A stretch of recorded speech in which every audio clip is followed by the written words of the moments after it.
The Anchor, a short story by Gerald Rennet. Narrated by Hannah Lloyd. Prologue. The fragment tumbled through space, turning gently end over end as it drifted toward the solar system. Its AI lay embedded deep within a crystalline substrate, needing no power source to survive. It was dormant, not dead. The deep, cold and eternal vacuum of space could not kill it.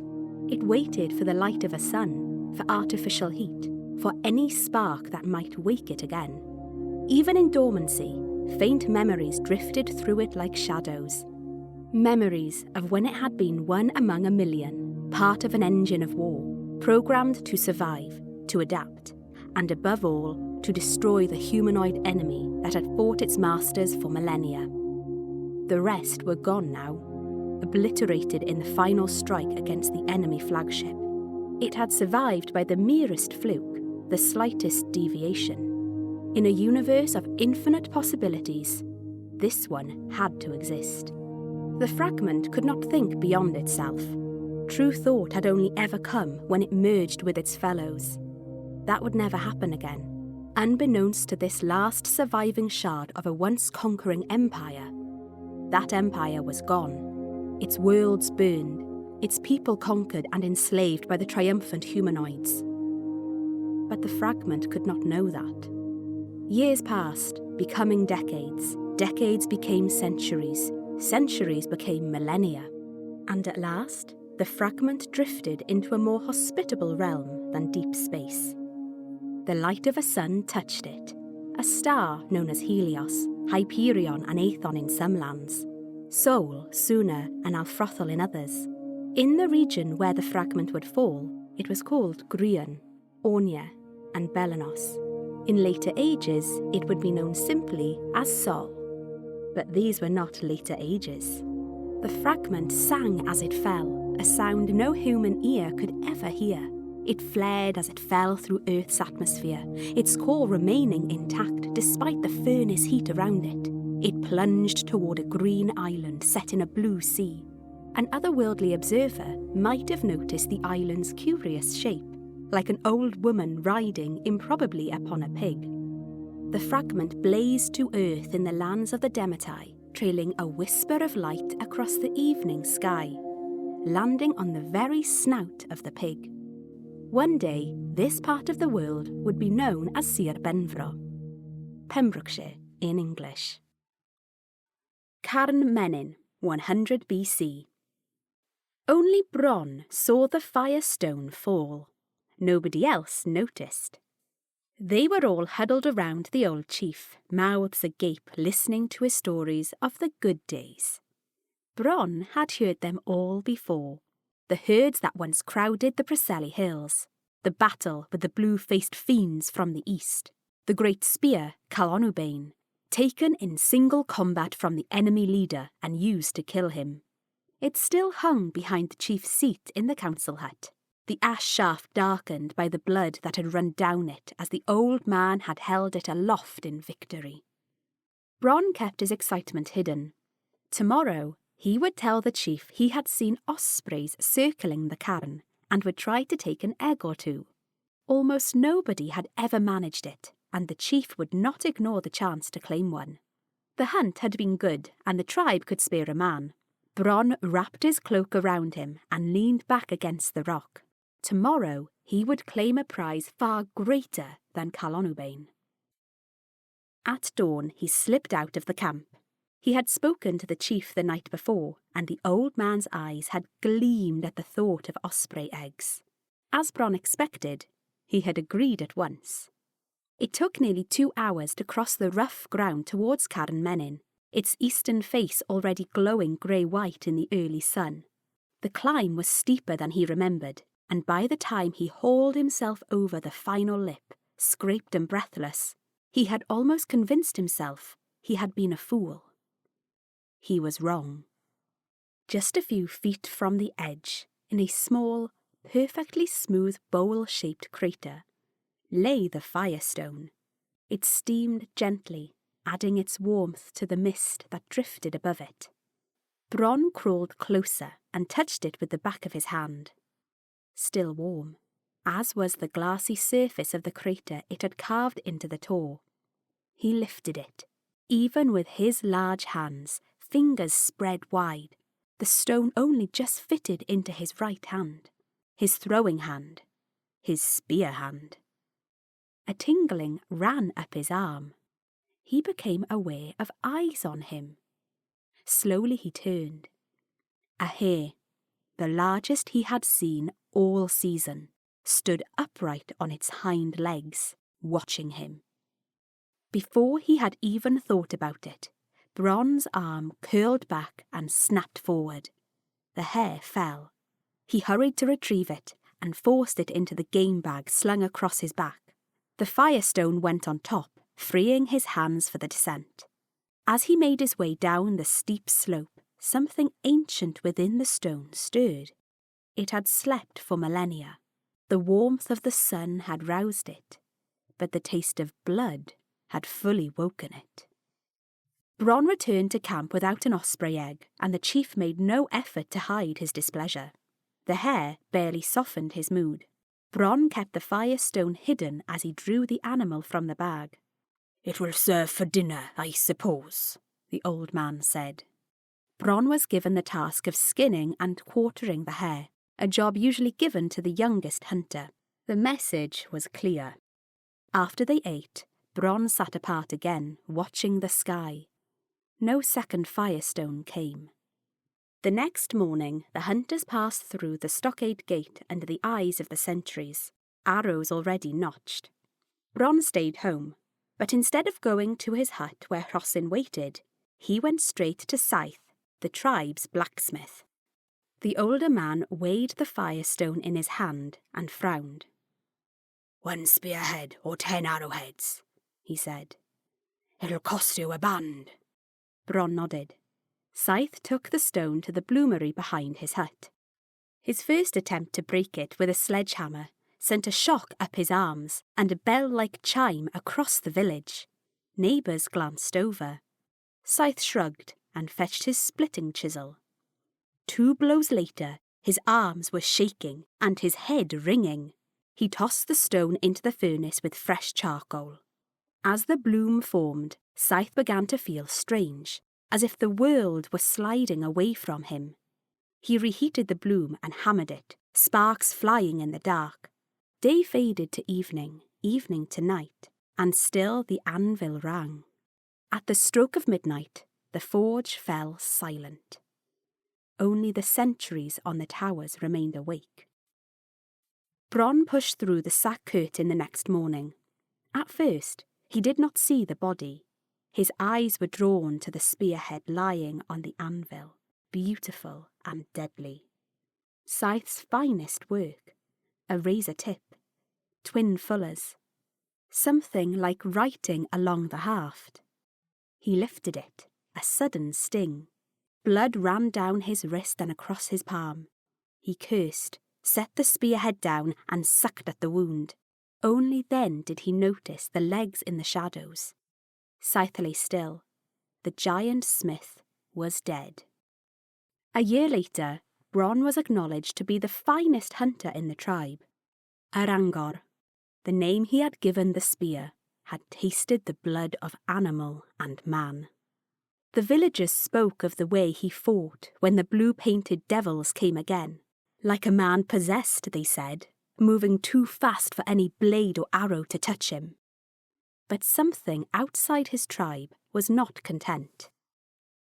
Exactly 1 year and 1 day after Scythe's death, Bron was found at midnight standing over the shattered body of the old chief.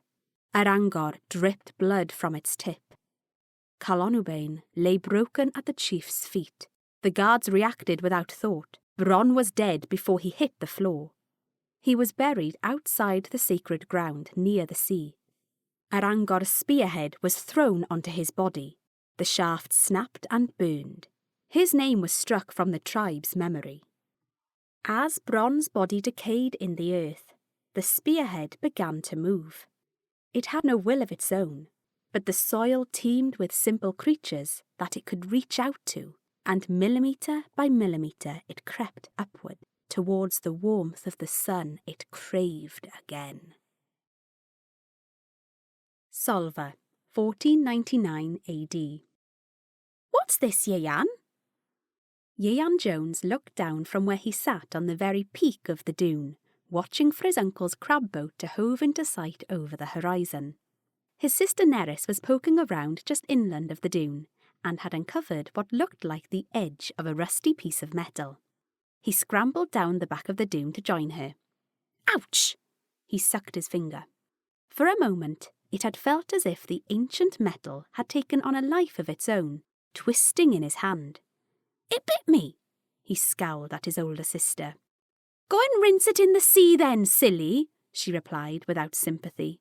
"Salt will clean it better than sucking it like a baby." "No. It's stopped already. Look." He held out his hand for her disinterested inspection. The small cut had already closed, the skin around it turning white. He turned back to the object. Nerys had cleared the remaining sand and, grasping what now appeared to be a haft, pulled it free of the dune. "It's just an old spearhead," she said, disappointed. They had found plenty of such artefacts scattered around the land near the small coastal village. "It's a big one, though," Ieuan replied, lifting it carefully with both hands and weighing it, surprised at its heaviness. "Let's show Uncle Ifor when he gets back in and see what he thinks." "Show Uncle Ifor what, Ieuan bach?" Both children turned as the towering figure of their uncle scrambled down the dune to join them. "Old spearhead, is it? Big one, though," he added thoughtfully, echoing Ieuan's own words. Ifor picked up the spearhead in one of his shovel-like hands and laid it casually across his shoulder. "Good find, kids," he said, setting off back toward the village, the rooftops just visible around the curve of the cliffs. "As it happens, I do have a use for this. Let's go and visit Di, the smithy." The following morning dawned bright and sunny. As usual, Di was in his forge from first light, stoking up the small keep fire that he had burned through the night until the whole room glowed with furnace heat. The old spearhead Ifor had brought him would not provide enough raw iron for the replacement anchor the crab fisherman needed, but it would supply enough for the flukes, the crown, and most of the arms. As the spearhead glowed in the red forge fire, Di felt a strange light-headedness creep over him. He added the additional scrap iron almost in a daze. He did not stop for lunch, but worked steadily on, and soon the crown, arms, and flukes of the anchor, primarily forged from the spearhead, lay completed on the anvil. Next, he forged the shank that would fit through the hole in the crown. By early evening, he was finished. The anchor sat on the forge floor, as beautifully crafted an object as he had ever made. Exhausted, Di fumbled open the stair door and stumbled up the narrow twisting steps to his bed, having carefully damped the blaze down to an overnight keep fire. He could not remember ever being so drained by a simple job like Ivor's anchor. The big smith was asleep before his head hit the pillow. Downstairs, the anchor glowed red in the light of the keep fire. Whirls and swirls of light chased each other from fluke to fluke as the fire flickered through the long night. The only sound the next morning, when Ieuan and Nerys pushed past the curtain separating the forge from the living quarters, was Di Centaurian's snoring echoing down the stairwell. He had been so tired the previous evening that he had not even thought to shut his front door. They looked at the completed anchor, standing crown down on the forge floor, still glowing faintly in the last light from the keep fire. "Do, Nerys, nice job," Ieuan said, running his hand appreciatively over the shaft. He tilted the anchor slightly, and the face of the arms caught the firelight. A strange shiver ran down his spine. Anticipation or fear. "What's that, Ieuan?" his sister said, pointing at the arms. "It looks almost like writing." They dropped to their hands and knees and examined the crown closely. It did look like writing, but every time they tried to focus on it, the runes seemed to twist and turn, making their eyes water. "I give in," Ieuan said at last. Let's get it back to Uncle Ivor. Leaving their uncle's payment on the kitchen table, Ieuan and Nerys, struggling slightly with the weight of the anchor between them, left the smithy, pausing only to pull the door firmly shut behind them. Upstairs, Dai stirred at the clunk of the latch. His night had been full of nightmares, but as the anchor was carried further and further from the smithy, the dreams ebbed away and he sank into a deep, restful sleep. Ivor had set out his crab and lobster pots in the waters around Grassholm Island, about 15 miles from where he kept his boat pulled up high on the sands in Solva's picturesque inlet. He'd had a reasonable season so far, trading the crustaceans with Hywel the trader, who kept the catch alive in his big saltwater tanks before transporting it once a week to the local market in Hwlffordd. As he rowed into the shallows around the island, something felt strangely out of place. It took him a few seconds to realise what it was. The usual raucous shrieking and cawing that filled the air was gone. All the birds had fallen silent, and, after a moment, Ivor saw that they were all utterly still, beady eyes fixed upon him. He suppressed an involuntary shudder and ran the new anchor out over the side of the boat.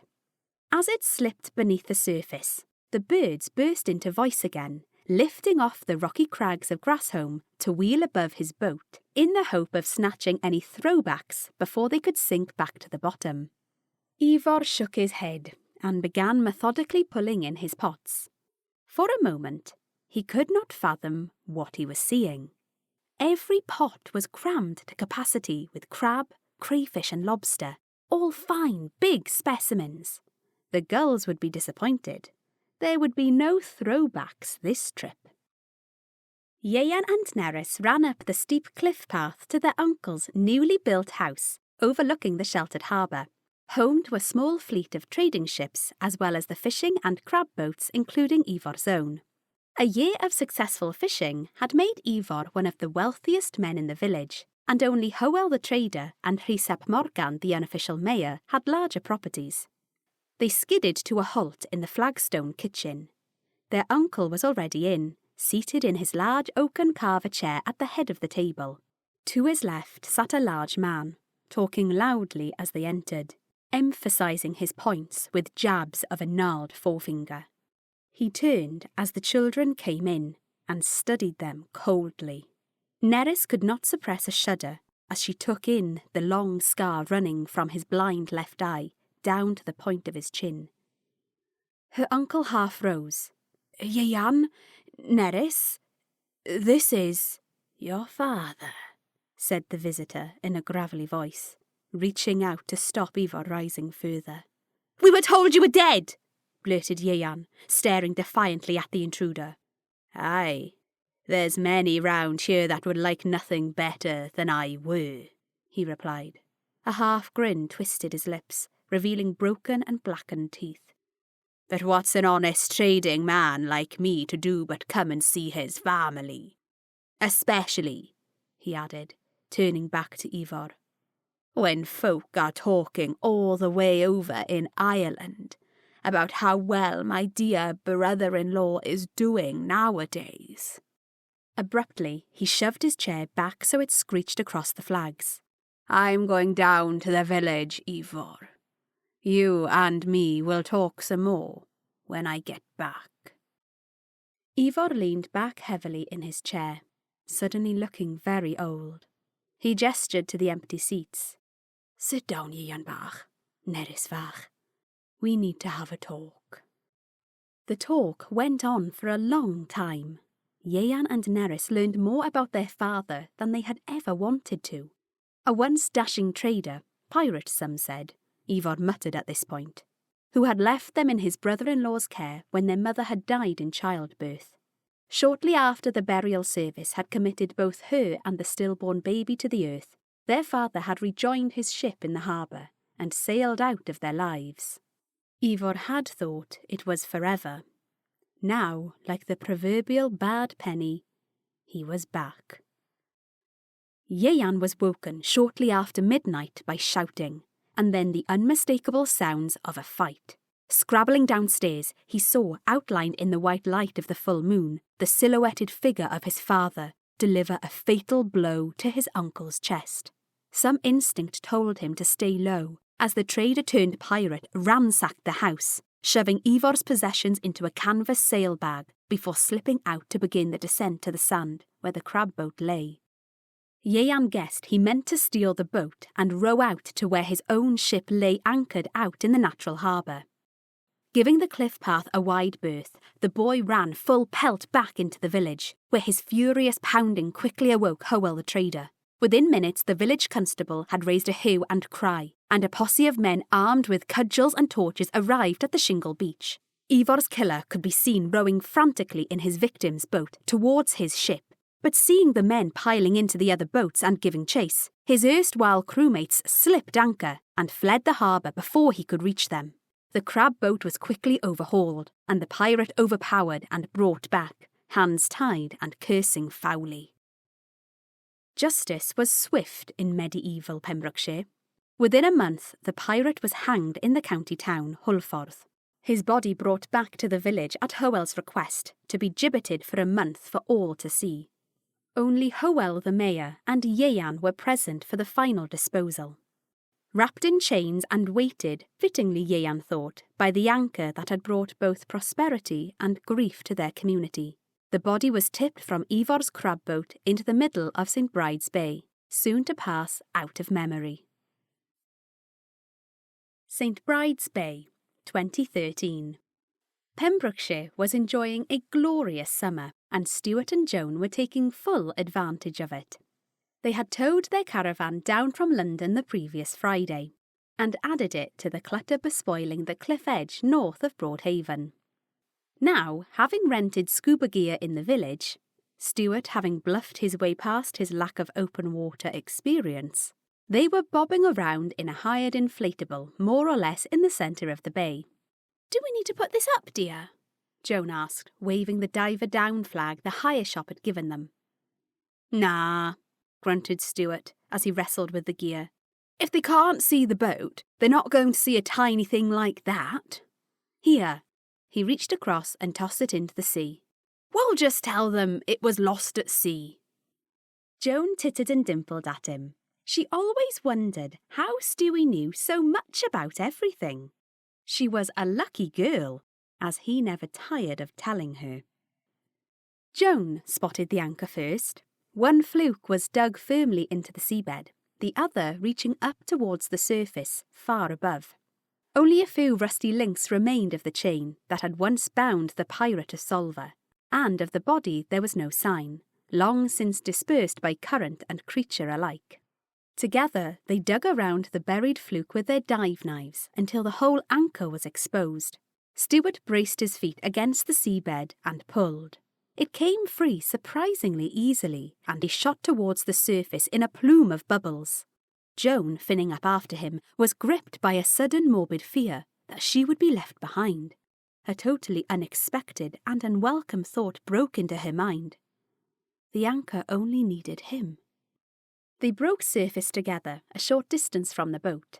Stuart rolled onto his back and kicked strongly to close the gap.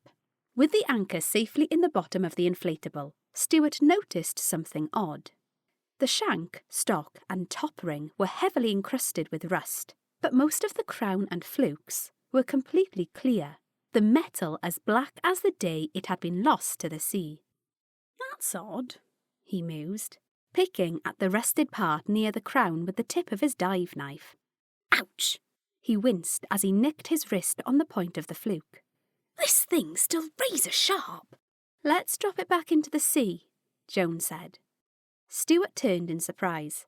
She was sitting as far from the anchor as she could. "Why on earth would we do that, dear?" he asked. "This is going to look great in the garden. A real talking point for our next soiree." Joan shook her head. "I don't know, Stewie. Something just seems wrong about it. I felt it when you pulled it away from the seabed. Perhaps it was dumped there for a reason." Stuart snorted. "Ha! Women's intuition, is it now? Don't be so silly, woman. You're just cold, that's all." Let's get back to shore and get this in the boot before anyone else takes an interest. He turned his back on her and started the outboard. As Stuart had predicted, the anchor proved a great talking point. Slightly embedded into a concrete base at the bottom of their garden, and illuminated by one of the many spotlights he had installed across their small patch of West London, it drew comment from every visitor.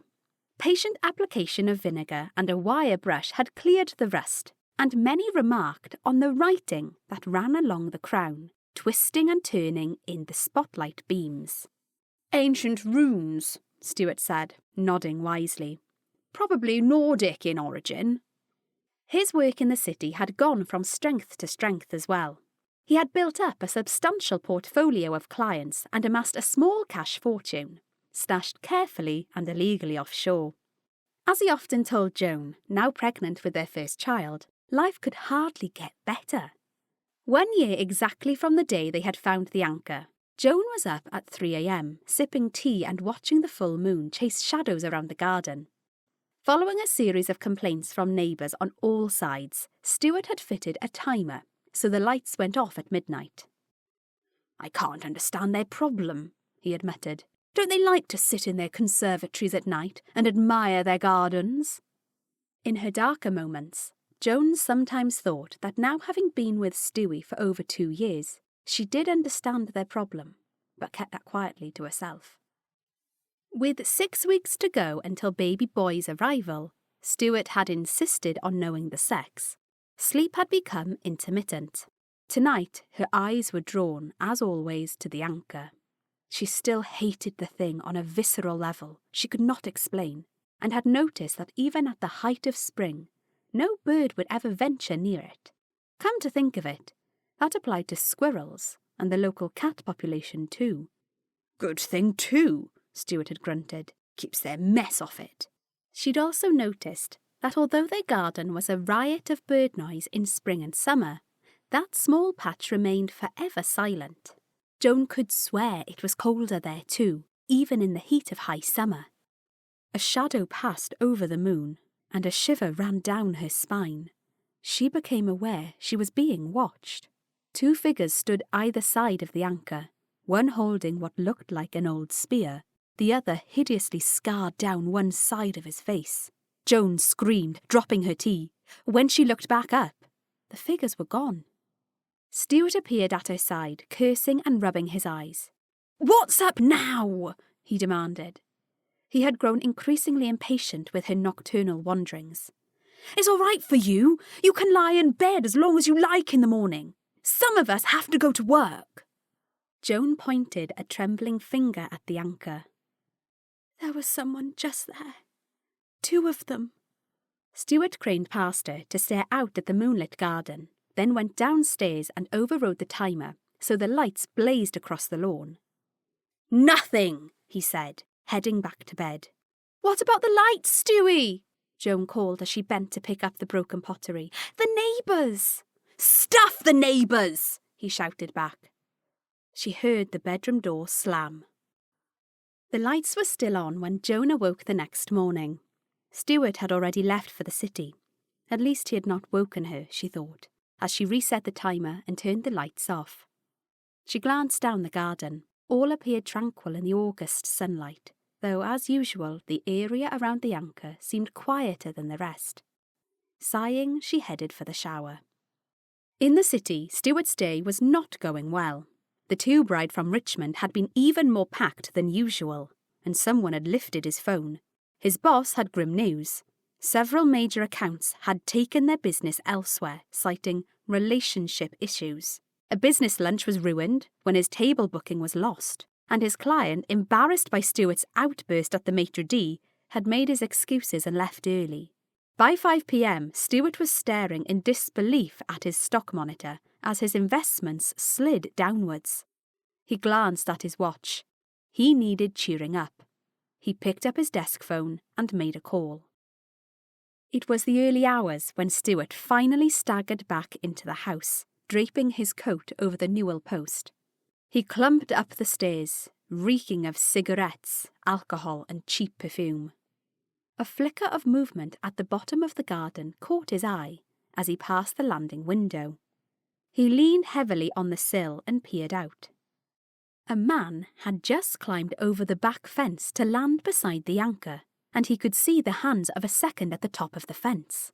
Fueled by Dutch courage, Stuart ran downstairs, fumbled with the kitchen door and staggered into the garden, snatching up the baseball bat he kept by the door. He would show these thieving bastards. Down by the anchor he stopped, confused. The garden was completely empty. As he stood there, nonplussed, there was a sudden rush of feet behind him, and someone shoved him hard in the back.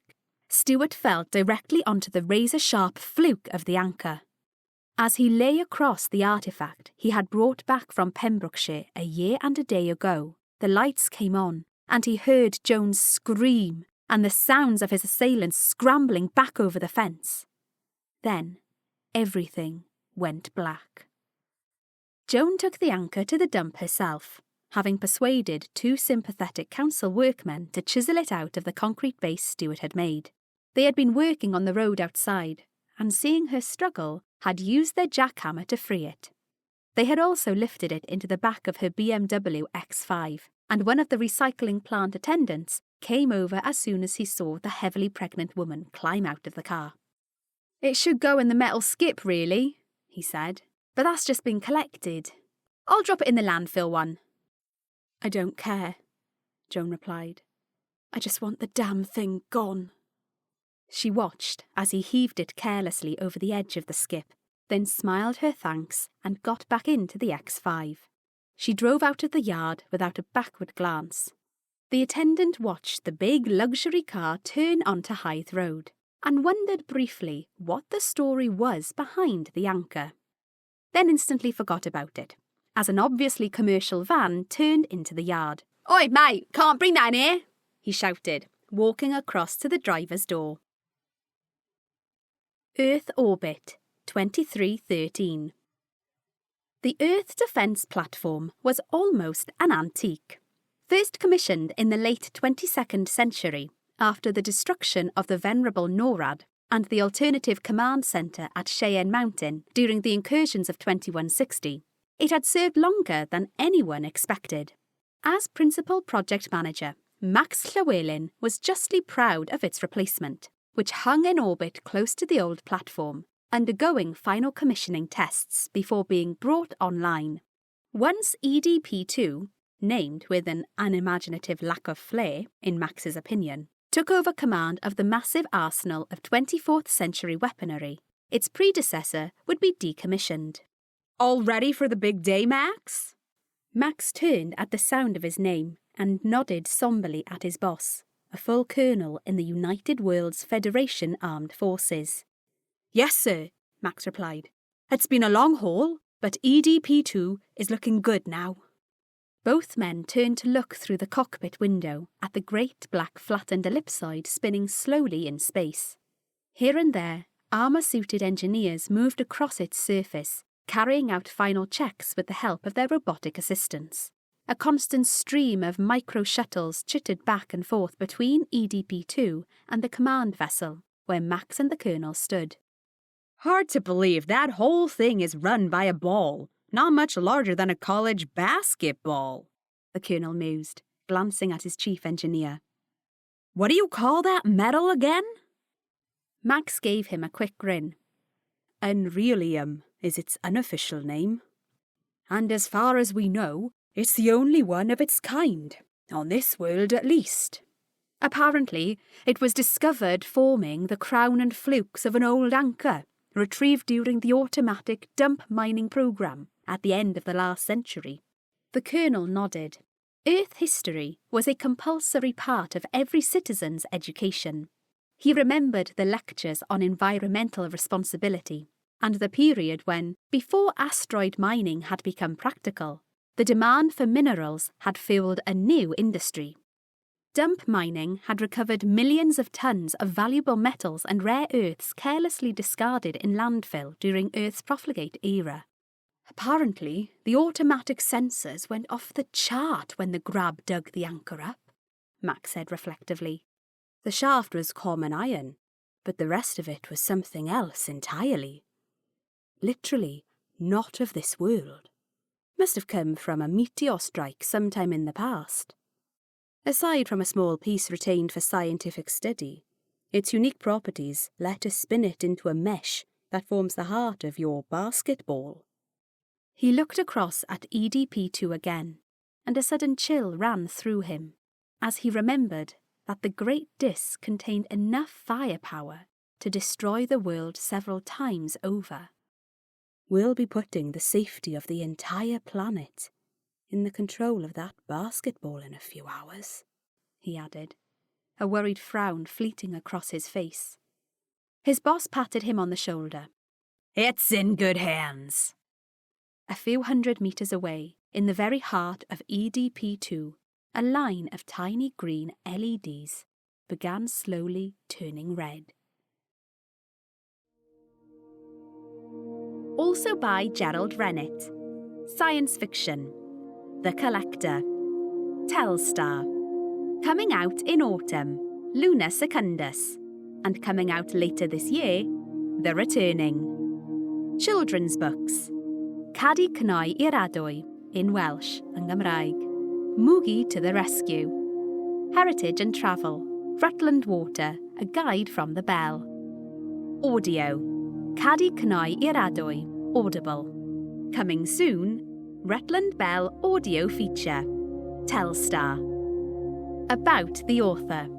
Gerald Rennet is an independent author and publisher whose work spans hard science fiction, children's storytelling, and heritage travel writing. His books combine a love of place, imagination, and technical clarity, shaped by years of writing across different genres and audiences. He produces his work from the Welsh borders and sometimes the Sultanate of Oman, and often collaborates with translators, narrators, and creative partners to bring each project to life. When he is not writing, he enjoys travel across the UK and abroad, playing bass guitar and riding his Harley around his native Wales. Copyright 2026 Gerald Rennet. All rights reserved.